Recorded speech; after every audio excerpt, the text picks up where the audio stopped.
Уважаеми господин министър-председател, уважаеми дами и господа министри, уважаеми представители медиите, с това събитие предаваме властта към новия Министерски съвет с пожелание за успех, с пожелание да успеят да свършат работата, която да бъде полезна за хората в България.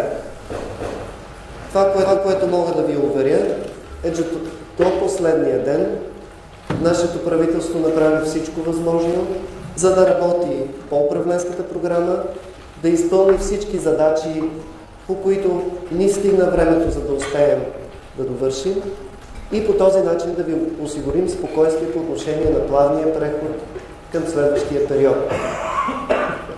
Ясно е, че една от най-трудните и същевременно най-важната ви задача е да успеете да осигурите честни избори, които да спечелят доверието на гражданите. Трудно е, защото няма в момента доверие в част от политическите процеси. Надявам се, че с вашите действия ще успеете да върнете това доверие. Има няколко ясни индикатора, дали ще успеете или не. Един от тях, например, е дали ще има машини при гласуването. Защото, както е показала практиката, ако няма машини, делът на невалидните бюлетини е толкова голям, че почва да хвърля сянка върху изборните резултати. Надявам се от една страна, че вие ще успеете да организирате този процес и второ, че ще получите подкрепа от останалите институции, с които трябва да работите заедно по отношение на изборите. Вторият индикатор, разбира се, е дела на невалидните бюлетини. Надявам се да бъде нисък, така че никой да не може да оспорва резултата. И отправяме един призив към Народното събрание. Надявам се, че никой няма да се изкуши в тези оставащи дни до изборите да се опитва да промени изборния кодекс, защото това също би хвърлило сянка върху изборите. Дори и да бъде направено с най-добри намерения. Също така искам да ви уверя, че сме на ваше разположение. Ще направим всичко възможно, за да осъществим плавен преход. Всякакви въпроси, всякакво съдействие по отношение на това, което сме свършили, това, което в момента се случва и това, което предстои, от гледна точка на управлението на държавата, ще бъдем на разположение, за да се опитаме да помогнем. Успех и на добър час!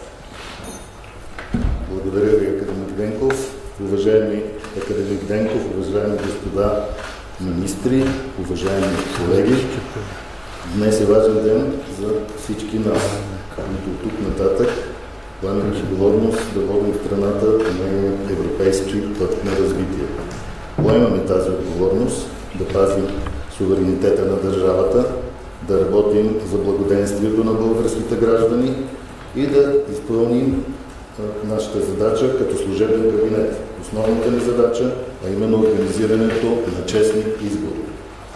Приех цялата отговорност и роля, менена ми от Конституцията, да предложа правителство.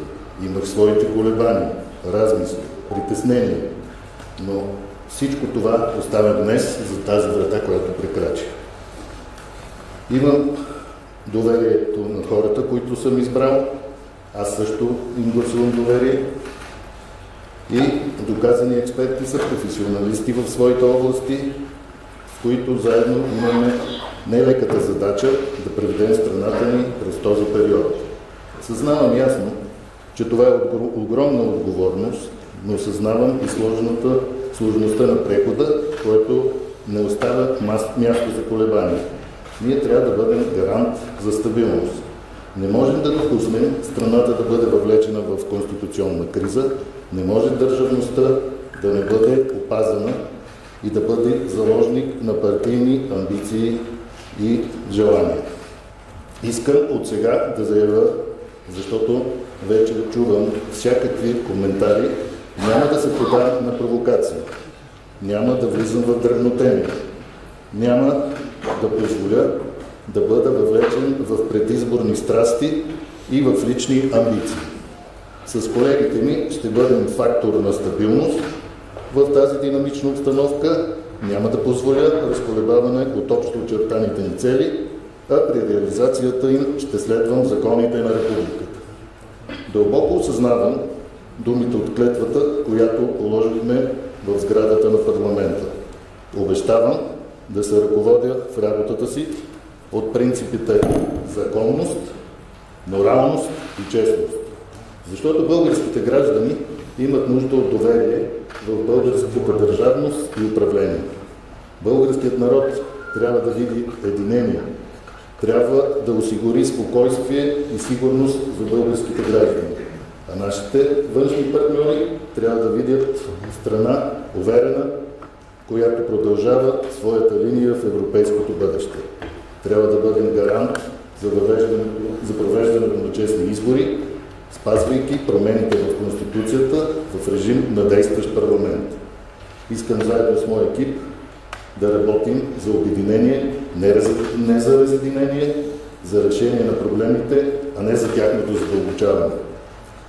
Държа на активния диалог с институциите, на екипността и на диалогичността. Силно вярвам, че с моите колеги ще заслужим доверието на българските граждани. Искам да завърша с думите на нашия национален герой и водач Васил Левски. Всичко се състои според нас в нашите задружни сили. Против тях не може противостои и най-силната стихия.